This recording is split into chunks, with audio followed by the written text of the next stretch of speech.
Guys, कभी आपने सोचा है कि वो कौन सी कंडीशन है जिसमें सबसे ज्यादा पेन होता है? मतलब कोई बीमारी तो होगी ना जिसमें सबसे ज्यादा दर्द होता होगा। क्या लिवर पेन्स? नहीं। Yes, I am talking about none other than nephrolithiasis, kidney stones. और ये इतनी ज्यादा दर्दनाक होने के साथ साथ बहुत कॉमन भी है। इतनी कॉमन कि मुझे पता है आपके किसी ना किसी रिलेटिव को भी ये पक्का होगी। आज हमने इस कंडीशन के बारे में पूरा समझा है, ये कैसे होती है, इसका क्या इलाज है, और लास्ट में मैंने अपना एक्सपीरियंस भी शेयर किया है। इसलिए इस वीडियो को बिल्कुल भी स्किप मत करना, क्योंकि जो भी है इसी चैनल में है और कहीं नहीं। मैं हूं आशुतोष और इस एपिसोड का नाम है मेरी जंगली बिल्ली।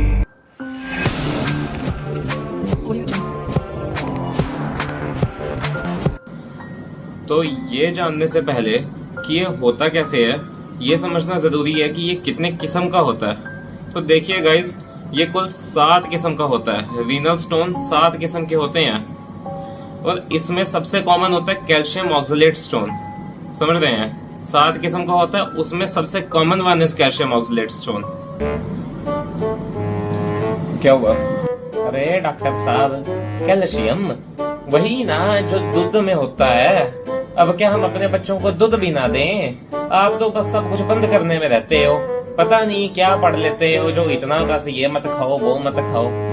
अरे भाई, तुमको दूध बंद करने को किसने बोला? सब लोगों को यही गलतफहमी है कैल्शियम स्टोन्स को लेके, इवन आपको भी। No, God! No!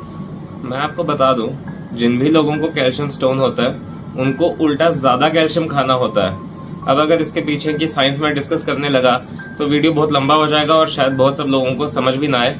इसलिए आप ये बात समझिए कि बस अगर कैल्शियम स्टोन है तो उल्टा ज्यादा कैल्शियम खाना है, कैल्शियम छोड़िए कभी मत। आप झूठ बोल रहे हो। नहीं, मैं सच बोल रहा हूँ। चलिए बात कर लेते हैं कि आखिर ये स्टोन फॉर्मेशन होती कैसे है।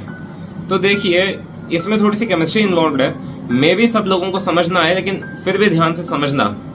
तो देखिए, इसमें होता है एक concentration product which means amount of solute in this solution, and इसके अलावा होता है एक formation product which means maximum amount of solute in this solution taking into account stone inhibiting factors which are Tamm Horsfall proteins and citrate.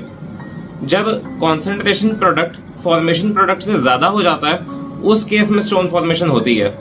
और ये बात अगर आपको समझ नहीं भी आए तो भी कोई बात नहीं, आपको बस कुछ प्रिकॉशंस लेने हैं। जो है मतलब कि पानी ज्यादा पीजिए, साफ पानी दिन में 3 से 4 लीटर तो पी ही लीजिए, तो आप एक सेफ जोन में आ जाएंगे कि स्टोन अब नहीं होने वाला आपको। मतलब अगर पहले से नहीं है तो इससे बहुत चांस है आपको स्टोन नहीं बनेगा। बस पानी का ध्यान रखिए। अरे डॉक्टर साहब, सीधे सीधे बोलो ना, मतलब कि दे सकते हैं दूध, कितना ज्ञान चोदते हो यार। भाई, तुमको बात करने की तमीज नहीं है क्या? अच्छा ठीक है ना, कर लेंगे तमीज से भी बात, लेकिन यार एक चीज बताओ, इसमें इतनी मतलब पत्थरी ही तो है, इतनी दर्द क्यों होती है? अब छोटी सी अगर पत्थरी बन भी गई है, इतनी ज्यादा दर्द क्यों होती है बता? हाँ, इस चीज का डाउट मोस्टली सबको होता है, इवन आप लोगों को भी ये चीज समझने की जरूरत है कि इसमें इतनी पेन आखिर होती क्यों है।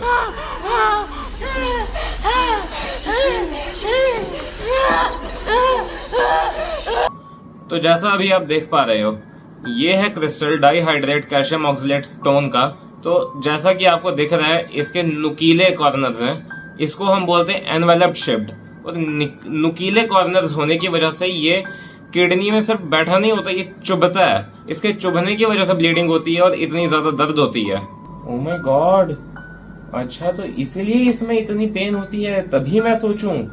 लेकिन सर, मैंने सुना है इसमें सिर्फ ऑपरेशन ही कराना पड़ता है, इसमें कोई हम दवाई वगैरह नहीं दे सकते क्या? सबको यही गलतफहमी है, जबकि सच तो ये है कि इस कंडीशन के लिए मेडिसिन भी अवेलेबल हैं, और कौन सी मेडिसिन किस तरह से कब देते हैं वो मैं आगे समझाऊंगा। पहले ये समझिए कि इस कंडीशन को आखिर डायग्नोज कैसे करते हैं। अब मान लीजिए कि आपके पास एक पेशेंट आया है, बोल रहा है कि सर रीनल एंगल में बहुत पेन हो रही है, पेशाब में खून आ रहा है। तो पता कैसे चलेगा आपको कि उसको रीनल स्टोन ही है? क्या पता कैंसर हो? कंफर्म करना जरूरी है ना। मान लीजिए कि अगर उसको कैंसर ही हुआ और आपने रीनल स्टोन का ऑपरेशन कर दिया और बीच में से स्टोन भी नहीं निकला, तो वो सब तो नहीं कर सकते। तो कंफर्म कैसे करें? देखिए, सिर्फ 2 इन्वेस्टिगेशंस, सबसे कॉमन और सबसे इंपॉर्टेंट इन्वेस्टिगेशन है नॉन कॉन्ट्रास्ट सीटी स्कैन, और इसके अलावा हम यूएसजी भी करते हैं। लेकिन अगर डॉक्टर इन दोनों इन्वेस्टिगेशंस के अलावा और कोई भी आपसे करवा रहा है तो समझ लो कि वो आपको लूटने के चक्कर में है। गाइस मेरी वीडियोस को बनाने का मेन रीजन यही है कि जो नॉन मेडिको पीपल होते हैं, जिनको मेडिसिन एंड ऑल की ज्यादा नॉलेज नहीं होती, उनको डॉक्टर्स ना बहुत लूटते हैं एक्चुअली। और कई बार डॉक्टर्स को खुद को सही से समझ नहीं होती है, वो कुछ भी इलाज कर देते हैं। ऐसे केस में पेशेंट का बहुत नुकसान होता है। तो मैं चाहता हूँ कि एटलीस्ट इफ पेशेंट को कोई डिजीज हुई है तो कम से कम उसको फुल नॉलेज, फुल अंडरस्टैंडिंग हो अपनी डिजीज की, जिससे वो एटलीस्ट बेस्ट ट्रीटमेंट अप्रोच कर सके अपने लिए। मेन गोल मेरा यही है वीडियोस बनाने का। चलो फाइनली इसके इलाज की बात भी कर ही लेते हैं। और जिस बात का आपको इतनी देर से इंतजार था, क्या कोई मेडिसिनल इलाज भी है इसका? हाँ है तो सही, लेकिन पहले सर्जरी की बात करेंगे। तो देखिए, इफ स्टोन बहुत ज्यादा पेनफुल है और 5 to 6 mm से ज्यादा है, उस केस में हम करते हैं extra corporal shock wave lithotripsy. समझे? इस केस में हम देते हैं शॉक वेव बाहर से ही, बिना कट लगाए। तो मतलब इंसिजन नहीं देते हैं, बिना कट लगाए शॉक वेव देते हैं, जिससे स्टोन्स के बहुत सारे छोटे छोटे टुकड़े हो जाते हैं और बाद में वो यूरिन के थ्रू बाहर आ जाते हैं। पर इसके कॉन्ट्रा इंडिकेशंस हैं कि मतलब इफ स्टोन 15 mm से ज्यादा है और लोअर कैलिक्स में है, मतलब किडनी का एक अपर कैलिक्स होता है, एक लोअर कैलिक्स होता है, तो ऐसे होती है उसकी पाइप गई हुई बीच में से। तो इफ स्टोन लोअर कैलिक्स में है तो ऊपर जाके बाहर आना उसका मुश्किल है, तो उस केस में हम लिथोट्रिप्सी नहीं कर सकते। और इफ सस्टेन का स्टोन है, मतलब जैसे अभी आपको मैंने बताया कि 7 किस्म के स्टोन्स होते हैं, जिसमें कैल्शियम ऑक्सलेट सबसे कॉमन है, पर सस्टेन का स्टोन बहुत ज्यादा हार्ड होता है और सस्टेन स्टोन जो है ब्रेक नहीं होता शॉकवेव लिथोट्रिप्सी से, इसलिए उस केस में भी हम लिथोट्रिप्सी नहीं कर सकते हैं। अरे समझ गए ना डॉक्टर साहब। अब ये भी तो बताओ कि फिर ऐसे केस में क्या करेंगे जहां लिथोट्रिप्सी नहीं कर सकते? भाई तुम 2 मिनट शांत बैठ के सुन नहीं सकते हो क्या? वो देखो, वो भी तो कितना शांत बैठ के आराम से सुन रहा है, तुमको बस बहुत जल्दी है। तो ऐसे केस में जहां लिथोट्रिप्सी नहीं कर सकते, वहां हम करते हैं सर्जरी। और सर्जरी का नाम है PCNL, परक्यूटेनियस नेफ्रोलिथोटोमी। अब यहाँ पे भी ऐसे लोग होते हैं कि मतलब सर्जरी करा ली, स्टोन निकल गया, फिर भी 2 से 3 महीने बाद वापस आते हैं, बोलते हैं कि सर फिर से पेन हो रहा है। USG करते हैं, दोबारा स्टोन होता है, मतलब बार बार स्टोन बनता है स्टोन निकालने के बाद भी। यहाँ पे स्पेशली काम आती है मेडिसिन। मेडिसिनल ट्रीटमेंट जो है स्टोन को ठीक कर सकता है, लेकिन जरूरी नहीं है। तो इफ स्टोन है वहां पे हम सर्जरी ही प्रेफर करते हैं, लेकिन बार बार स्टोन बनने की कंडीशन हो तो उस केस में हम मेडिसिन देते हैं। तो मेडिसिन देने से दोबारा स्टोन नहीं बनता। अब ये भी समझ लेते हैं कि मेडिसिन क्या क्या है। तो मेडिसिन हैं, लार्ज डोजेज ऑफ पायरोडॉक्सिन देते हैं, पायरोडॉक्सिन, एंड उसके अलावा देते हैं कोलेस्टायरामिन। ये समझिए कि ये वाली मेडिसिन सिर्फ कैल्शियम ऑक्सलेट स्टोन्स के लिए ही देते हैं। जैसा मैंने आपको बताया कि 7 किस्म के स्टोन्स होते हैं, जिसमें सबसे common one is calcium oxalate, और उसी के केस में ये वाली मेडिसिन देते हैं। अगर आपको बाकी स्टोन्स में कौन कौन सी मेडिसिन देते हैं जानना होगा तो कमेंट कीजिएगा, मैं या तो कमेंट में ही आंसर दे दूंगा या उस पर अलग वीडियो आ जाएगी। और गाइज, जैसा कि मैंने स्टार्ट में कहा था, लास्ट में मैं अपना एक्सपीरियंस शेयर करूंगा।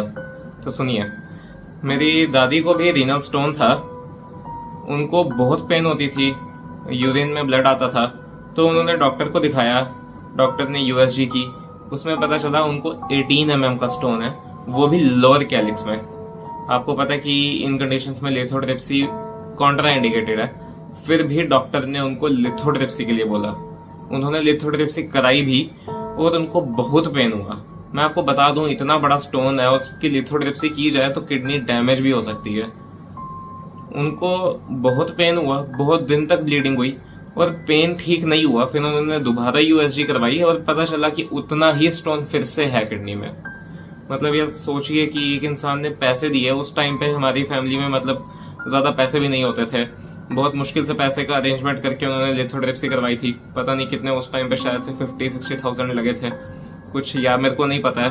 मैंने जब ये सब टॉपिक पढ़ रहा था अपनी MBBS के टाइम पे, उस वक्त में मैंने मम्मी से पूछा था कि ऐसा उनको था, उनका क्या इलाज कराया था, उनको कितना बड़ा स्टोन था, तो उन्होंने ये सब बताया था। और मैंने कहा कि यार ये तो गलत है।